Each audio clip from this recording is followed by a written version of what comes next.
Well, good afternoon. On behalf of the Board of Directors of the Midwest Clinic, I'm pleased to welcome you to this horn clinic, Help for Your Horn Players, guiding young horn players to success. And we will be led in the clinic by Rachel Maxwell. Rachel is in the Oswego School District and is Director of Band at Traver Junior High School and is the Junior High Performing Arts and Band Coordinator for her district. She's very active as an adjudicator, guest conductor, and clinician. Please join me in welcoming the 6th, 7th, and 8th grade horn players and Rachel Maxwell.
Welcome. Thank you for joining us this afternoon. Our school is about 40 miles southwest of Chicago, so we're able to get in here to Midwest very frequently. So we're excited to come with a group of kids this year. Who are these kids blowing their guts out up here? Our 6th graders opened their horn cases on July 22nd. So who are my 6th graders? They can answer this here. These guys just started this school year. The 7th graders. 7th graders a little over a year, and then our 8th graders up front here are in their 3rd year of playing. So obviously they're off to a pretty solid start with things. They like being horn players and they like playing loud, so life is good. Come on, Jenny, we talked about it. All right, so. All right, let's start right in. How did I pick these guys to be horn players? How to avoid lots of headaches later. If you get the right kids on horn, things work out so well. I probably started I was trying to figure out about 180 French horn players, and over the last 20 years, I probably maybe had 5 or 6 kids not make it from 6th grade to the end of 8th grade. They stick with it because we're very, very selective. Obviously confident that top picture of Brandon is not a setup. That's just him walking around the band room, and I have to catch it. Able to focus and concentrate, strong work ethic. I think the work ethic is the absolute strongest thing. These kids have to want to be good. They have to be the super achievers. The kids who are very competitive and very driven. And they might show that in different ways, but that needs to be in there. Also, I am a big believer in checking out what kind of student they are. I look at standardized test scores before they can even see me. All of these guys, they're going to be impossible to deal with now. They're all in the 90th percentile or higher as incoming 5th graders for their reading scores. I go through and I highlight those high-end kids, and we highlight our low kids too, so we can help find appropriate instruments for them as well. But if somebody comes in and is a really high-level kid on their standardized test scores and feedback from their classroom teachers, we steer them towards horn, oboe, sprinkle a few here and there in the clarinets and the trumpet, spread them out as well. But obviously, we're not going to let anybody near a horn who isn't capable of being successful on it. It's not fair to the students. Yes, piano experience, choir experience, obviously that's a plus. It's not a requirement for us. And the other thing I was thinking about is legacy students have been extremely successful for us over the years because their families understand the kind of commitment we're looking for and what it takes to be successful in our band program. How many of you guys have older brothers and sisters who have gone through band in Oswego? Raise your hands. Okay, at least almost all of them. Just a handful of not. So the legacy kids end up being great horn players for us, and their families too. As far as physical traits, We look at average to thin sized lips, and these are things you read all the time, but more importantly than that, I think it's that the lips are balanced. They're symmetrical. One lip isn't a lot larger or smaller than the other. If you look at our horn players, from the sides I know it's kind of hard, but there's lots of different conformation of their lips and jaws and faces, but one thing is they're all fairly symmetrical from the top to the bottom lip, and that's something that will lead to a successful buzz and corner. Straight teeth. Her mom paid a lot of money for those teeth, so I wanted to make sure I got a good picture of it for her. And those braces just came off recently, so I'm like, well, let's use her for the teeth. When you're checking out your kids, obviously, if I see something that's going to be an orthodontic dream, let's try a larger mouthpiece immediately. I don't mind large, full lips, but if the teeth are a mess, I really avoid putting them on a horn. It's just too stressful for the students. It's too difficult. So if they have fairly straight teeth, and lots of these guys have dealt with braces, that's not a problem. I'm talking about, the kids who need all the extra hardware in there. I like to look at a student who has a slight overbite. Most people do. If they have a slight overbite and they're able to produce a buzz easily, when I do buzzing games with them when they walk in, I'll do like, can you do a motorboat with me? And we do it real loose, like just okay, now put your finger in and do a little tighter. And if they're able to do that and lock in right away, then we can move to the mouthpiece. Flat chins and firm corners. If they're buzzing and you see those dimples right away, that is like a bing moment for me that this kid's going to be a horn player. If things start poofing or swooshing or there's like a little thing shooting out the side, I always move to a larger mouthpiece and try them. All right, body position. I think there's three things that have helped us have strong horn players. I'm intensely insane about correct body position, and I tweak it and tweak it and tweak it, and I ride them until the day they leave my building. I feel like I'm their batting coach. We're not going to just let it go. I'm going to coach them and coach them and coach them until every single part of their form is correct. I'm insane about the quality of their lip buzz and also their air that they use. So starting with body position, kids, can you guys all demonstrate this? We actually start with both legs in the center of the chair. Put both feet together in the center of the chair. Then I ask them to put their horn up on their lips so the horn is to the side, all the way to the right. Now only the lead pipe and the valve should be in front of them. Everything else should be off to the side. We've all seen the picture, it's like on one of the solo method books where the kid's like, you've seen the kid who's playing like this, all scrunched up. There's no way they're able to produce a characteristic sound or be confident what they're doing. So we get the horn off to the side, then we slide the leg under it. So slide the leg, and the leg goes all the way to the right side of the chair. And so that leg should be at a 45-degree angle, and I really insist that they actually put the right leg past the leg of the chair. If it's any closer, their frame is too close. They can't have a good, open, strong core. So they slide that leg over, so they have a 45-degree angle. The bell should be running parallel to the inseam of their pant, or on the thigh bone. We've had all sorts of knee bone connected to the thigh bone songs in the last few weeks, whatever this. Lay the rim of the bell right on the center of the thigh bone. That allows the bell to be away from the body so they're not playing into themselves. They have enough room for themselves in the front of the horn, and it keeps them from creeping up and putting pressure. They can stay forward, a real square box position. So I constantly am asking them, freeze, check your right leg. Are you parallel to your inseam? And they adjust. I mean, we do that all grades every day. I'm checking them. Left leg, I insist, is directly in front or in the center of the chair, and it can be aimed right at their music. They should be aiming their toes, their left foot, right at whatever they're playing. Now, that might have to shift in their chair. I tell them, try to act like you're in a swivel chair. Have them shift so that way the center of their body is like in an axis and they're going to rotate. You can see Ansley wore her good jeans that day that I said come for pictures. So we had to get that in. She's so fancy. All right. Now the left hand and the lead pipe should be somewhat over the left knee. And these are great, very firm checkpoints for the kids because I can just say, right leg on your thigh bone, is your left hand over your left knee. And it instantly puts them in a position where they can breathe properly, they can use their embouchure correctly, there's no tension in their shoulder and neck.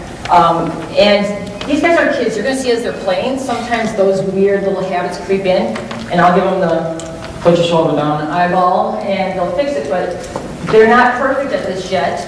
They work on it all the time. So you'll see some variation, but they're working toward this ideal. Left elbow, completely dropped and relaxed. You'll see sometimes people play and they get very tense and tight in their left shoulder. They get really crunched up. That should be as low and as dropped and as relaxed as possible. There's enough stress involved in playing the French horn. You don't need to add more to like our neck muscles. Shoulders level. I also teach the kids to do a slight arch to their back. I tell them stick your belly button out a little, and then do a little bit of a lean. That kind of opens up so that they're not doing that crunched up lungs. As soon as they start crunching over and look like a dried up old jelly bean, they can't breathe. They can't take a big old breath. They can't support themselves. So everybody arch your back, stick your belly button forward, and that fixes a lot of shoulder positions. Lead pipe, if you look at it side, I tell them to aim for a 45-degree angle. Now you're going to see some variation. Some kids are a little more extreme. They're a little more comfortable down. And that's okay as long as they're getting a good tone. A couple of these guys who have the smaller horns are starting to get a little bit on the horizontal side. So I know they're ready for a bigger instrument, obviously.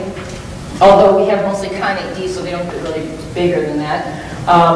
But Brandon is ready for a bigger horn, so he sometimes plays a little bit more horizontally, but it's just a matter of the horn size, not necessarily his personal technique. So he works on that all the time to keep that forward, so he's not putting pressure up on those top muscles up in here.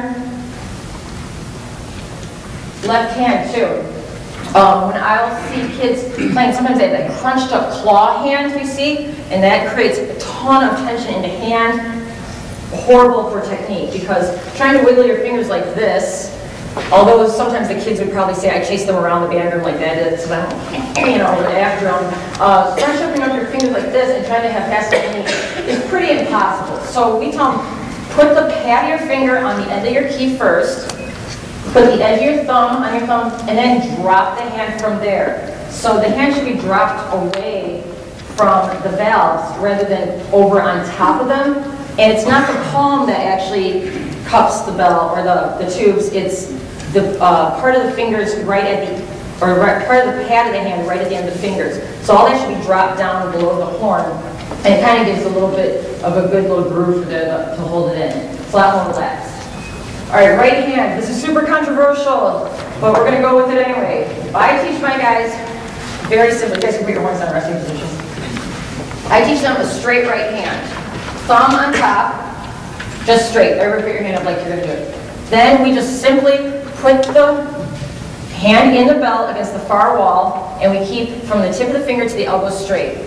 It's so fundamental. If we say, kind of put it against and curve your hand, and there's just too many variables, this allows us to have a very distinct way for me to check that their hand's correct, and then they have someplace to go with it. If they already start cupped and then say they're sharp on something, they want to, there's no place to go. They're going to get into this muffled, ugly, stopped up sound. If they're used to playing open and they develop a good honor and they're playing in tune, then they have some place to go. If you guys in the front could stand up and turn around and then show them where your hand goes. We have what I call the tape trick. I just simply put a piece of masking tape in their bell, and that's where their fingers should be touching. And it doesn't do anything to the horn, and it just gives them a little guide. And I tell them, don't let your fingers go in and past like your knuckle. That should be, you should feel that tape in there, and it really helps them. If they don't have that little reference, that tactile reference, it's just very ambiguous. They don't know, like this over here, left. Good, you guys can sit. So all the kids, unless it's fallen out, all have like a little cheater piece of tape in their horn to help it. And that's made a big difference. Once they get consistent, if I hear tuning problems or tone problems or there's something in the section going on, and I'll just say, fix your hands. And the minute they do that, all of a sudden all these like weird, like spaceship sounds start going away because they're consistently playing where they've been trained to play. Obviously, to close the hand, it's gonna lower your pitch a little bit, so that open hand gives them a good starting point. Granted, you want to do a C and then just close your hand slightly so they can hear.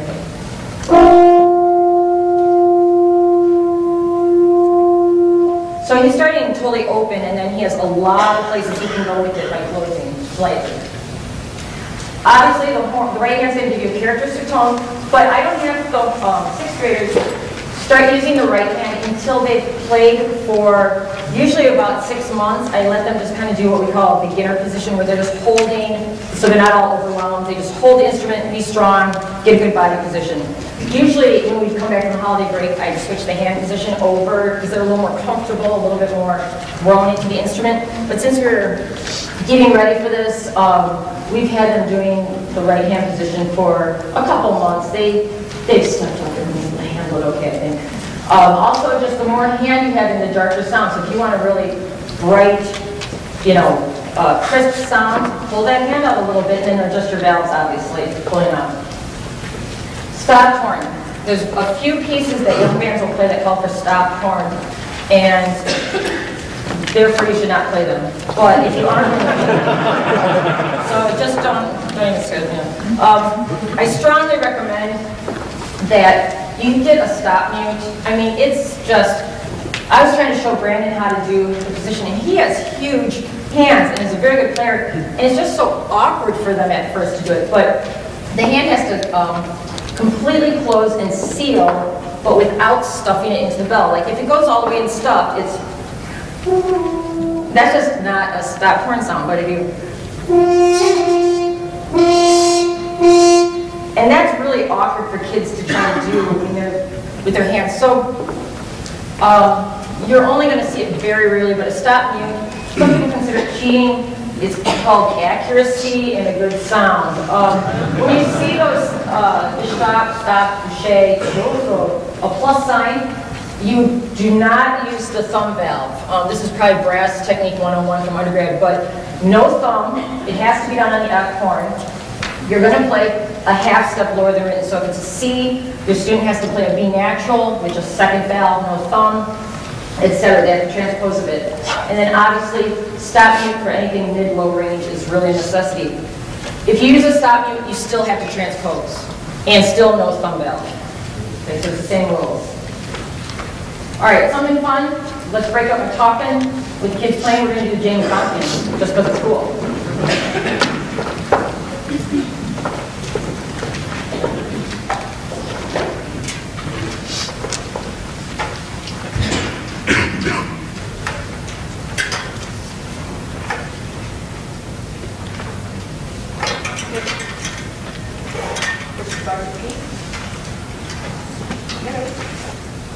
One, two, three, and.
Mouthpiece placement. When they go to put their horns up, and I know how I say, must always cover the top of the upper lip. Must never go lip. But then I've got my own kids sitting up here, sometimes not doing that. I preach it and push and just. Sometimes kids are a hair more comfortable, slightly different than this. Everybody's muscle structure is different. That's the ideal. That's the goal. That's where they're going to have the most success with range and such. But if somebody's not getting a good sound above the lip, and they can do it, maybe just a hair lower, I wouldn't say let it go down low, but that's obviously something to shoot for. But like I said, I understand the struggle even within my own group. There's a little bit of a range of that. In the center of the mouth, or as most comfortable as possible, but I played with a player in college whose embouchure was distinctly to the side, and teacher after teacher tried to change him. Well, he plays in the Air Force Band in D.C., and I think it worked out okay for him. So if it's working, sometimes there's weird things that you don't need to fix. When they start from scratch as little baby French horn players and they come out of the egg and they're there waiting for you, obviously try to start in the center so they don't develop weird habits, but once in a while you'll find somebody with a little bit different need. Huge thing that has improved their accuracy is insisting that they leave the mouthpiece on the lips when they breathe. Both lips must touch. So they breathe out the sides like they're a giant fish being caught. I tell them they have to off the corners. And sometimes they don't like it. They want to take that bottom lip off, but keep it glued onto the mouthpiece. The odds of correct notes increase significantly. And we said this is like if Justin Bieber was actually a musician. Okay? If there's anybody from an ad agency in the room, I'm going to give you this kid's number afterwards, obviously. He was ready for the photo shoot that day. Flat chin, firm cheeks, firm corners. If they think about the 3 C's, everything should be showing their dimples, the little muscles around their nose and the corners, flat, very, very flat chin. Everybody in here can do this. We have a couple people who like to puff a little bit, and I'm on them all the time about it. They're working on it. But some people just have a natural tendency just to have a little bit of a puff happening. Not ideal. That's something they do have to work on. Both lips must be buzzing. We're going to do a little bit of a free buzz right now. If you are a person that is not an advocate and a huge, lips have to buzz in order to play if you think they don't really need to, then we agree to disagree. Because time after time, I've worked with kids who have not the world's greatest tone, and I say, can you buzz that on your mouthpiece? It's okay. Can you just buzz it on your lips? And it's like, all of a sudden those lips doing things over their head, and a chicken flies across the room, and then the shoe, and it's just, there's nothing happening with one of their lips. Both lips must buzz fairly symmetrically, fairly evenly. So from day one, we teach them how to identify what an embouchure looks like and how to help each other. So I'll say, partner up, do a free buzz for each other, and tell your partner which lip is not buzzing, which lip is over buzzing, which one's trying to suck in the other lip.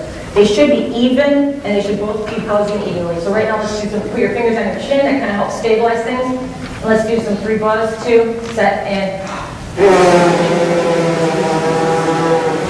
good, again, 2, juicier, louder. Good, and sometimes you'll hear them do this sort of fanning out with their lips forward, like they're trying to kiss somebody, but the person's so gross they can't stand it, they go. Well, that's because they're just using the lips. The teeth are too close together. They got to get those teeth apart so air can come out. So we also make them do the free buzz with their hand so that they can feel air coming. So do the free buzz and feel air coming straight out of your mouth. Ready, and go. And they should feel airstream coming right at them. We've also done the paper against the wall trick, not just with air, but actually buzzing and holding the paper against the wall, and that will work if they're doing it. The center of the lips has to stay soft, though. My whole life I heard firmer, tighter, but everything tighter, tighter, tighter for high, but if the center of the lips are tighter, they can't buzz faster. So we talk about the perimeter of the lips being what's firm, the center being extremely soft. When we play high, I actually try to convince them to make the center of their lips as soft as possible so that it can buzz at a higher rate, at a higher frequency, so the air can move through faster. And we've actually had a lot of success with that. It's something the kids understand if I tell them they get soft in the middle and their lips can get buzzier. All right, this is an exaggerated photo. Gavin's been very horrified by the use of this and been teased relentlessly, which has been great for the rest of us to have material on him. But I wanted to kind of overdo it to show. Most people have an overbite, and the kids need to push so that their bottom teeth are flush with their top teeth. If they keep the bottom teeth receded or behind, the embouchure is not evenly buzzing because the bottom lips are behind. They're not up front. So I teach the kids to push their bottom jaw forward so their teeth are flush, and then they also have to, so they're dropping and they're swinging it forward. That's an exaggeration because we also want the teeth apart But that kind of gives you the idea of the motion I'm talking about. So that way from the side, I would see straight teeth up and down. Molars must be apart. We actually have them take a pencil at times and bite on a pencil so they can feel how far apart their molars need to be. We definitely do the mouthpiece test all the time. Take out your mouthpieces, turn them around, bite on them, close your lips. No, slide them out, and that's where your teeth need to be. At least that far apart, at least. The more open the inside of their mouth is, the more beautiful their sound will be if the buzz is working properly. The only range that really calls for a noticeable difference, I think, is the very, very, very low range. Everything else should look the same all the time. You shouldn't really see a lot of changes happening. Let's see if I can.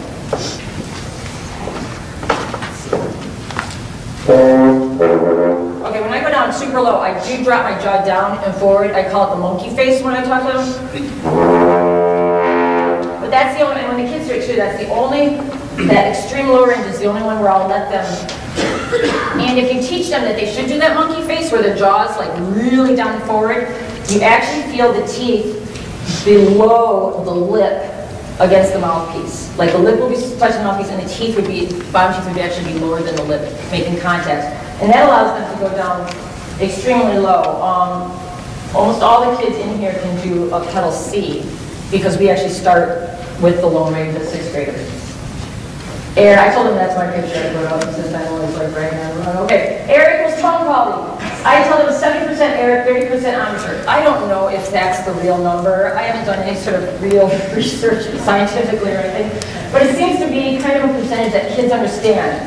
And then as they're playing, I'll say, oh, I hear 40% embouchure and 60, or 10% embouchure, 20, and they kind of understand the ratio of embouchure energy versus air energy, and they try to, obviously air has to be what moves the embouchure open, and this is a good percentage for them to sort of find that balance. Use of air, obviously our low and middle range, we're going to use very, very warm, slow-moving air, and we figure out how to do that by putting our hands up, and everybody blow warm air like you're trying to defrost something, like you're fogging something up.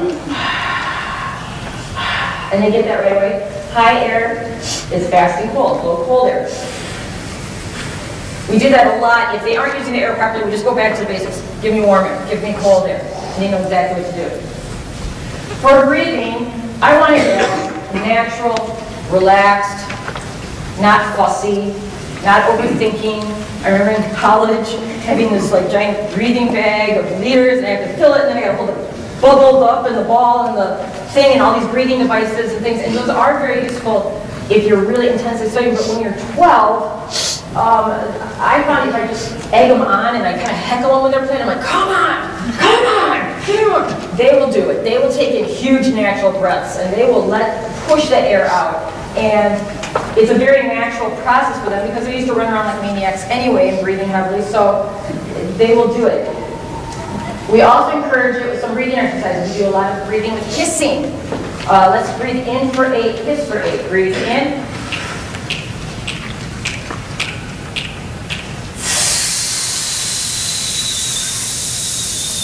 And the whole time we'd be doing that in class at different counts, and I'd be like, no, that's not loud enough, louder, and just get them to go. We also did the sipping exercise, which is their favorite one ever. We're going to breathe in for 8, freeze, and then we're sipping. Make sure you're all in a stable position so you don't kill over, okay? Breathe in.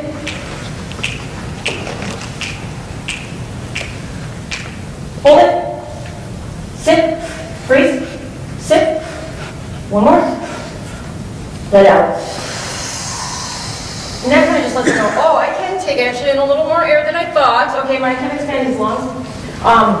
We can do mouthpiece breathing, where we put it, our teeth.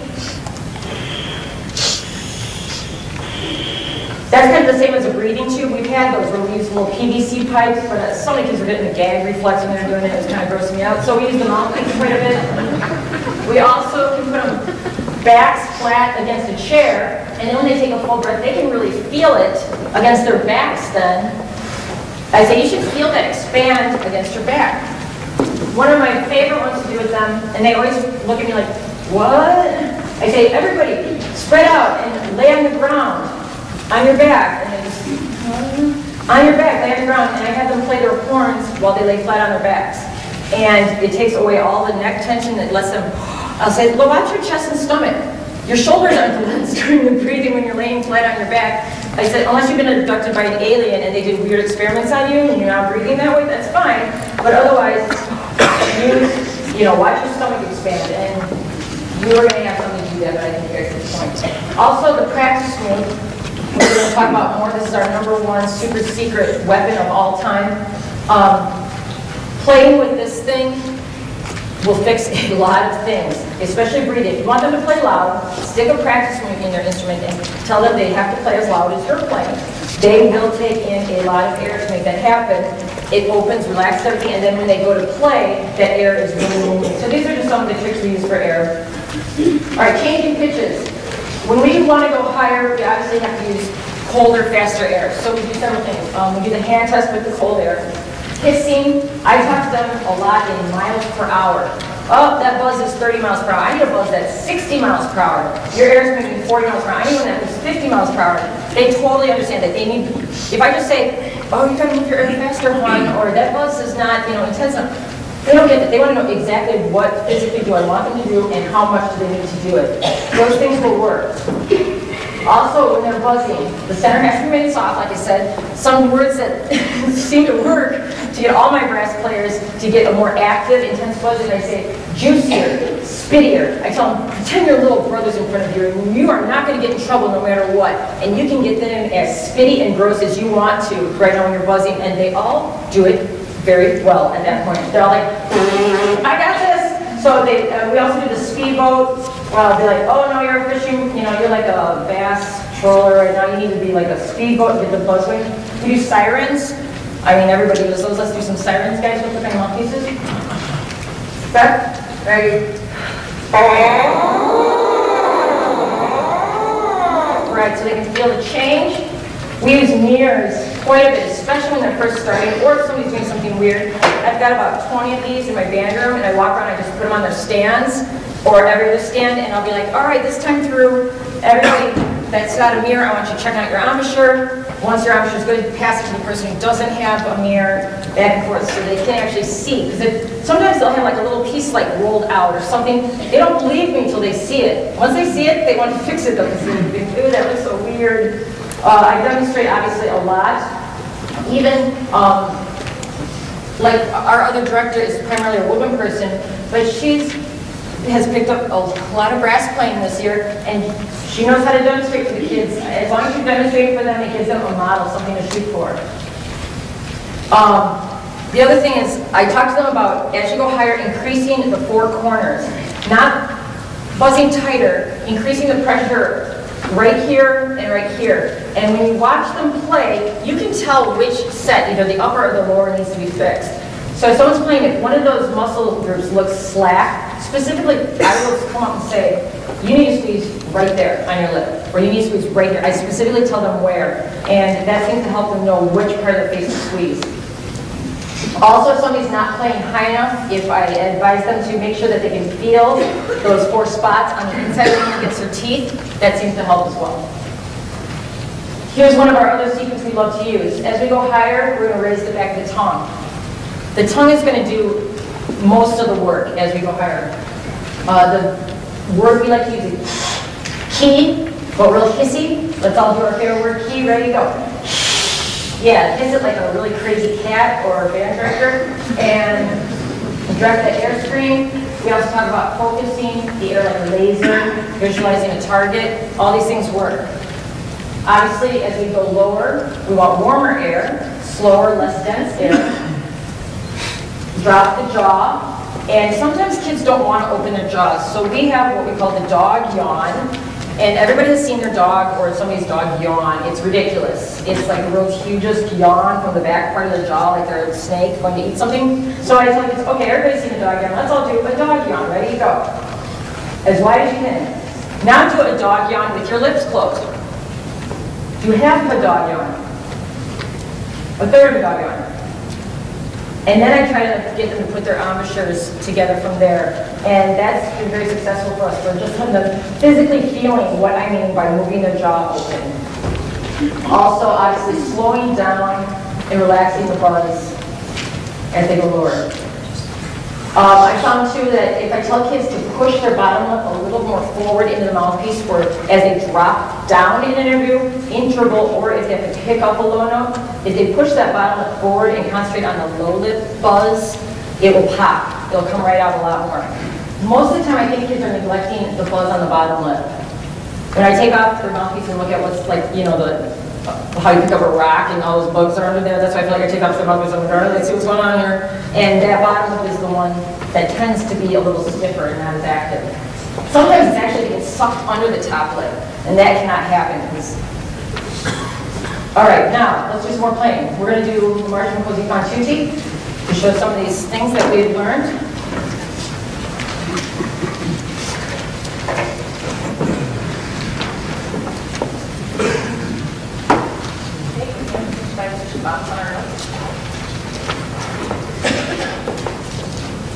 Three.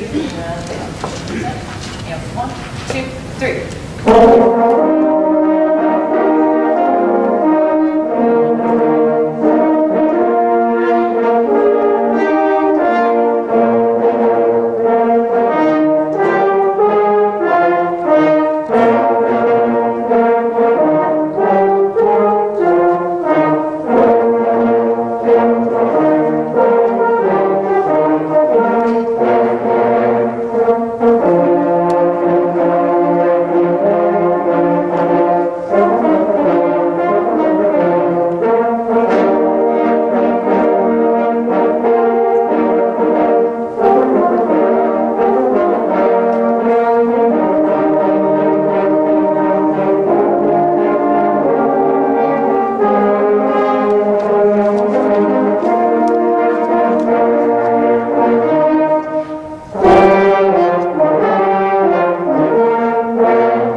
And then I make them take it off their lips, play it again. And they want to try to play it right in a row after it's touching. No, it only counts if you take it off your lips, put it back up, play the note. Take it off the lips, play it again.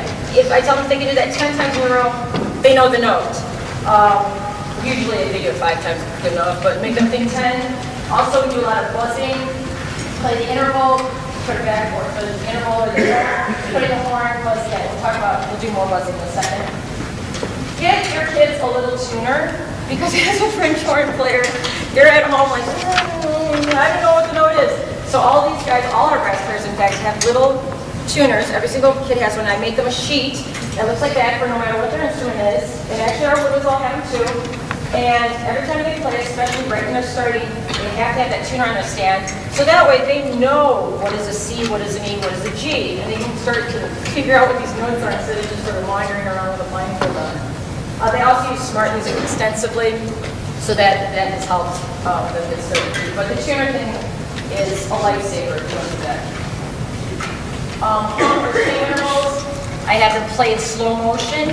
One of the other things I do is I'm a huge fan of, we play one note, one measure, and I mean one measure. Don't go on at all. And we play that measure until it's perfect. Then we play the next one.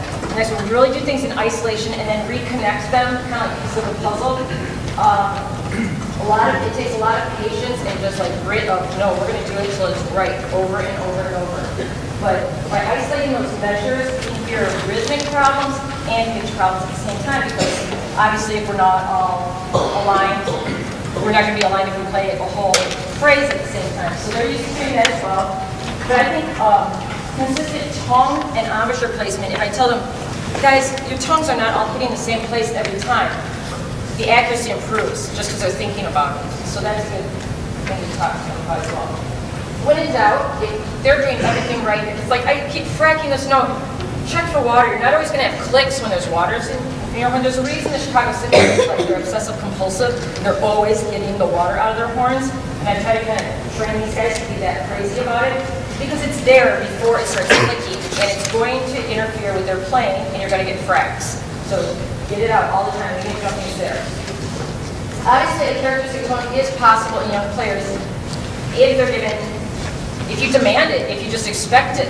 They don't know that there's any other way to sound. I just was like, you are going to be great, and play loud and with a beautiful sound, and then it shall be. And we kind of like ordained them, like, you guys are going to be magnificent, and we're going to make you play beautifully, and they're not really giving any options. So we love loud. Loud was good. I tell them, play as loud. I tell the beginning horn players, play as loud as you can. When I give you the hand, it means 5 times louder. Because at some point, you'll get to the point where like, no, for real, that's too loud. But it's going to take a long time. Just about a week ago, we were working on something, and I said, okay, that's it. We just crossed the line between genius and insanity. That's the line, no more. He was the one that did it. And but to get to that point, they like get into this great, open, big, aggressive sound, and let them do it. But they know what a good sound is. They know what it sounds nasty. I think it's very difficult to play really loud and play with a good tone and not use, there's no way to do it and not breathe the right way. And then you don't have to have paralysis by analysis like, oh, my breath and where my diaphragm, you know, and all that. But if they're blowing and it's a beautiful sound and it's open, things are right.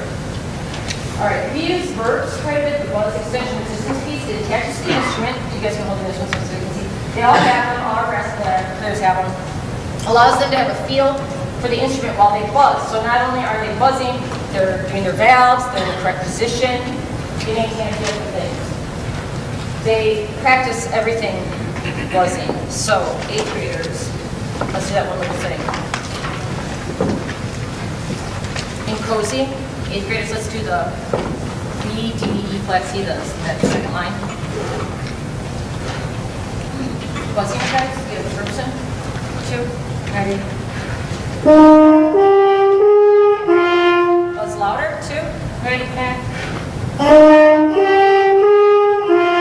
I try to get them to buzz as loud as I'm playing. You guys need to go louder. Okay, like a mosquito on steroids. Huge. Ready? And go. And the horns then?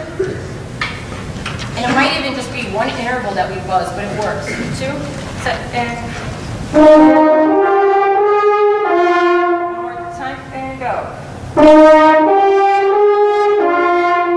okay, so that's use it for long phrases, short phrases, hormones, everything.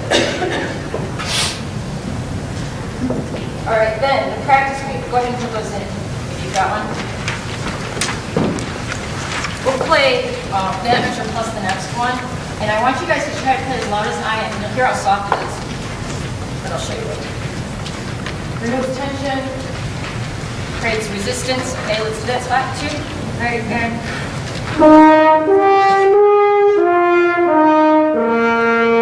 play louder. It's not loud enough. Ready, and go.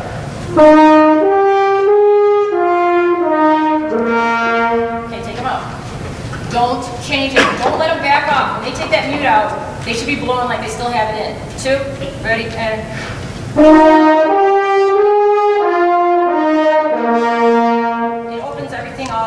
pushes back against them. I love it. Plus their moms love it because they practice at home. You can't hear it. I was warming up out in the hall while another clinic was going on. With my practice meeting, you can't hear anything. You can practice in a hotel room. You can practice next to somebody sleeping. You can't hear it. We do a lot of free buzzing. We have the mouthpiece visualizer. It's a great tool. So if somebody's doing something weird, slap this up. It shows you a lot of what's going on inside their mouth. Our mirrors, obviously. I've seen some brass players do where they take out their lead pipes and then just play, or the tuning slides, so they play into the lead pipe, and it's this kind of airy, like, sound, kind of fun. It just gets them blowing because it's so free blowing that they just have to really use tons of air for that. Also, getting to produce a sound without a tongue. If they can produce a good tone, then when they add the tongue, it's that much cleaner. But that's a good thing. Okay, we want to play loud for you, so this is our loud song.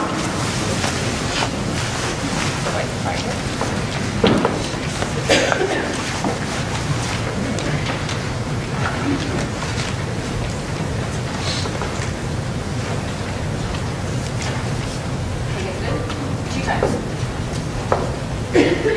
They actually play this when I come into rehearsal, so I don't know what that means, but, but I like it, so I'll go with it. All right, here we go. 1, 2, 3.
Teacher, don't have a lot of brass experience. We start the kids in the low range in 6th grade. I start middle C, and we go down to low C eventually. I just felt like the stronger they get on that low range, we don't go high until it's comfortable. No stress. I don't want anybody's eyeball popping out because they're trying to play too high. We just try to gradually get back up there. And we take a lot of the music that's printed that we hand out down in octave for that first year. A lot of what they're playing today is down in octave for the written quartet music, and they're perfectly comfortable, obviously, playing down low, E's, F's, D's. Most of them can get a low C, like I said. Middle range, C to C, that's more the range our 7th graders get into. And then C above the staff, obviously, is our high full range. I try to get, well, I'll show you here.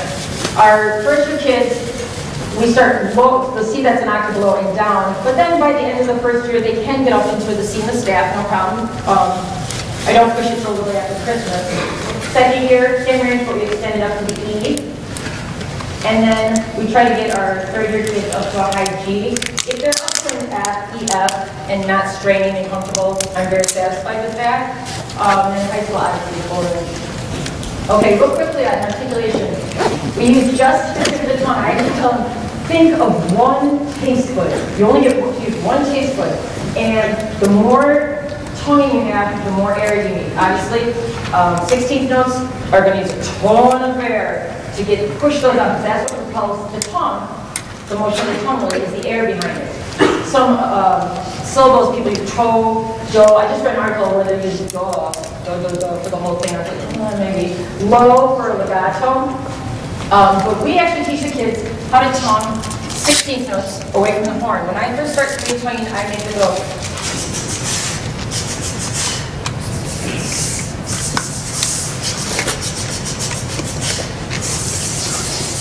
And we do it till it sounds good. Obviously, that's going to be impaired to that. But that way, when they actually start to tongue on their mouthpieces, you can't huff and cheat 16th notes. You can huff and cheat whole notes, quarter notes, 8th notes. But if they can go buzz and do those 16ths, I know then they're actually tonguing. They're not huffing and hyper. Or if they are, they're guys on the floor will just roll them out the other way before the class.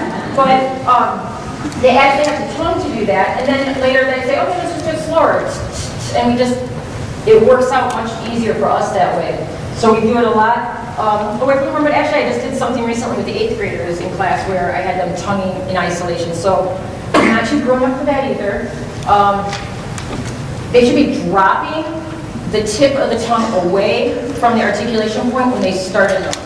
At the beginning, maybe not so much when they're in the middle of a phrase, but when they go to start, the tongue should already be set against the point of articulation and it should drop away from that to start it.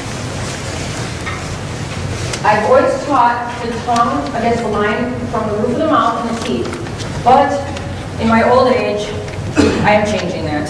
I start them there because it's less weird, like there's less variation. So I talk to them about starting the tongue, you know, that line between your gum line and your teeth, but I found that there's a lot more clarity and a lot more accuracy if they actually talk behind the front teeth. And Dale Clevenger will back me up on this. He just came out with a bunch of stuff saying that that's kind of how he really, when you really think about where you tongue, and I actually find so much stopping where you really tonguing it works out well. And it's not all the way to the edge necessarily, but behind the front teeth. And once they can do just a basic tongue against the gum line, then I've been talking about, okay, now let's drop it a little bit so they don't go to extreme, obviously. But that has significantly cleaned up our articulation with the lower tip of the tongue. Just a quick double horn. Some people are like, what, who, what, where, why? The front half of our double horns is the F horn. That's the open, bigger, it's a bigger horn. It's warmer, they're closer. The back of the horn is our B-flat horn. All double horns, they're all set up that way. And those are tighter. Now, how do we get the combination of the two? Obviously, from G sharp up in the staff, we're going to use a thumb, and from low F down, we're going to use our thumb. In our mid-range, we're going to use just an F horn. But I start my kids on double horns because if they hold it right, they're big enough. I mean, some of these guys were pretty little when they were 6th graders, and they played on the same horn they have now. And if they set up their bodies the way we talked about, even the littlest squirt can play a full Connie D and be fine with it. If they're trying to get it all in front of them, they're too big. So we don't even mess with the single horn thing, and they learn double horn fingerings from day one. For tuning, we use I use a second line G for F horn, and then a C in the staff with our B flat horn as our basic tuning notes. And then we go through the second valve combinations, first valve, 1 and 2, 2 and 3, etc. But those are two basics that I found to be the best for us. A little glitchy thing if you play a Connie D or your kids have ADs, which are great school horns, obviously. The valve, the thumb, first valve slide, this needs to be pulled out about 1.5 inches on these horns. I see a lot of school horns where it's just out the normal like 1/4 inch, and then every time you say no, they pull that bad boy out, and all of a sudden, oh, things went so sour and horrible. But that's just a design issue with that one particular kind of horn that I brought through. When you're looking at the back of your horn, we have a few different design horns. The F tuning slides will bypass your thumb key and go straight into the main tubing for the main body of the instrument, and your B-flat slides will obviously go right into your thumb valve casing. So when you look at your horns at home, you're like, oh, which one is it? Well, follow the tubes, and if the tube goes into the valve casing for the thumb, that's your B-flat tuning slide. Quickly muting, I'm just going to demonstrate a good quality mute. Here's how the practice mute sounds. You can barely hear it. Okay, so it's good for just at home. This is a Dennis Wick mute, which is a fairly good one.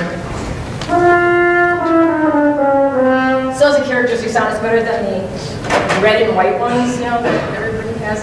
This is a Lewis mute, freakishly expensive for my college days when I paid money for expensive mutes and things. It's a beautiful sound though. I mean, so if you are doing something with your kids, or you have a kid who's really exceptional and going to be doing solo work, it's worth the investment.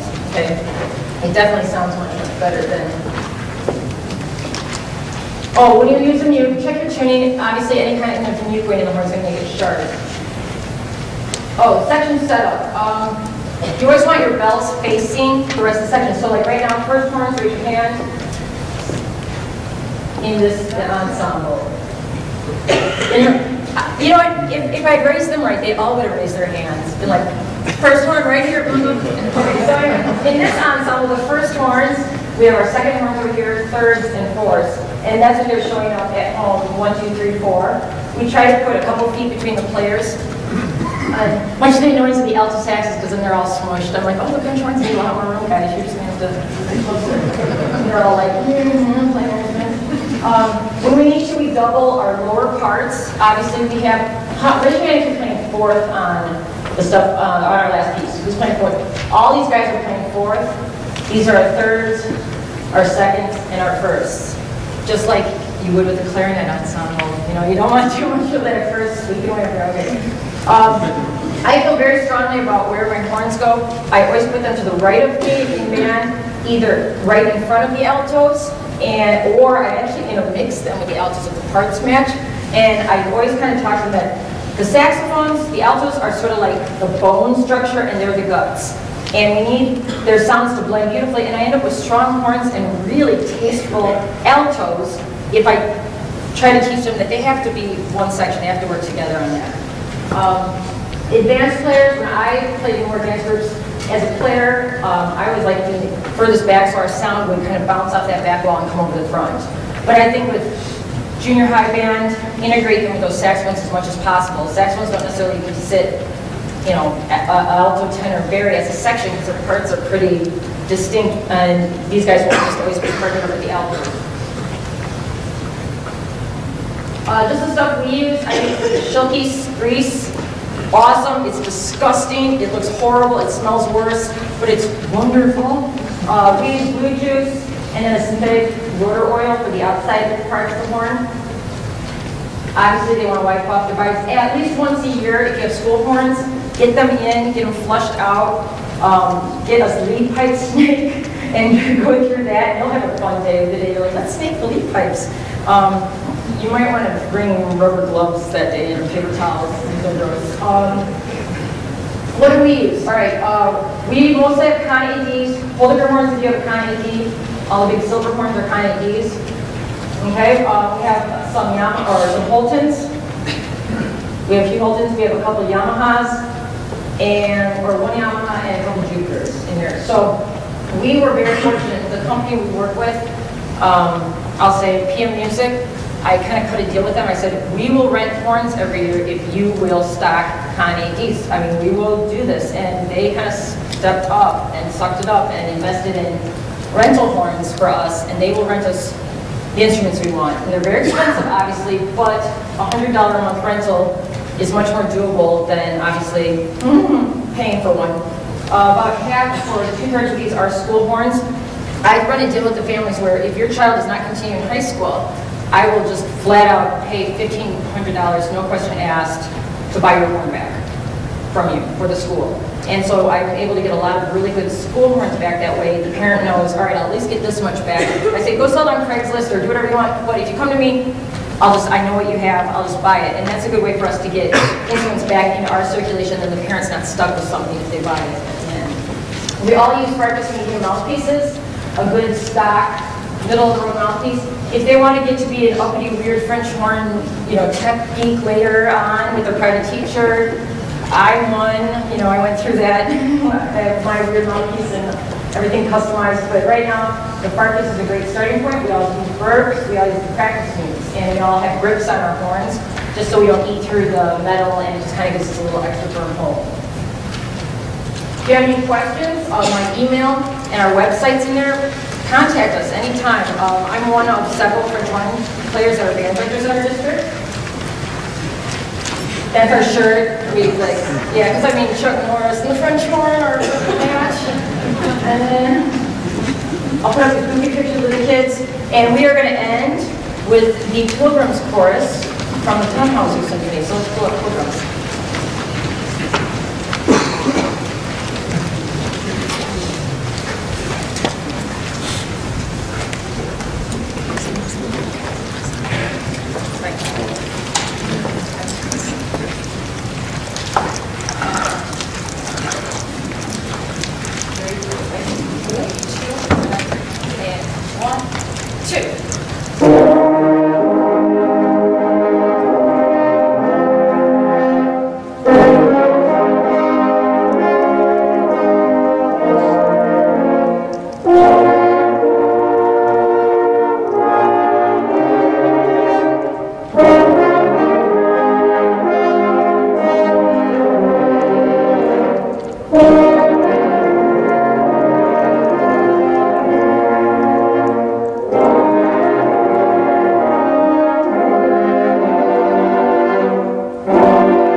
talked to any kids or asked a question about playing lessons. Not all these guys take lessons, about a third of them do.